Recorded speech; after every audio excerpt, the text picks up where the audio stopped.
Découvrir DBZ et l'apprécier à sa juste valeur en 2026, ce n'est plus possible. Et ça, c'est dû au fait que tout nous a été spoil. En fait, si maintenant tu es un nouveau consommateur de manga et tu veux t'intéresser à Dragon Ball Z, malheureusement, il n'y aura plus aucune surprise. Tu sais déjà ce qu'est le SCG1 contre Freezer, le SCG2 contre Cell, et tu as entendu sûrement parler de l'arc bout, tu connais les Saiyans, etc. Et tu as vu Dragon Ball Super. Du coup, il y a beaucoup moins de surprises que quand tu lis ça en ne sachant rien en fait. Par exemple, pendant l'arc Namek, le Super Saiyan, il nous est teasé pendant tout l'arc. On ne sait pas ce que c'est et on a hâte de le découvrir. Et quand on voit enfin la forme, on est content. Pareil dans l'arc Cell, le fait que Trunks vienne du futur, que ce soit le fils de Vegeta, etc. etc. Franchement, à l'époque, c'était fou. Et quand tu lis ça pour la première fois sans être spoil, c'est encore mieux. DBZ, c'est tellement populaire, c'est tellement ancré dans la culture, on va dire, que tout le monde connaît à peu près.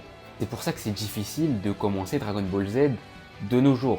Mais il y a encore une partie de Dragon Ball à découvrir et c'est celle où Goku est enfant. Parce qu'elle est beaucoup moins connue, il y a beaucoup moins de gens qui ont lu, qui ont vu même. Donc moi, franchement, c'est cette partie-là que je conseille parce qu'il y a plein de gens en vrai de vrai qui ont skip et qui sont passés directement à l'arc Saiyan.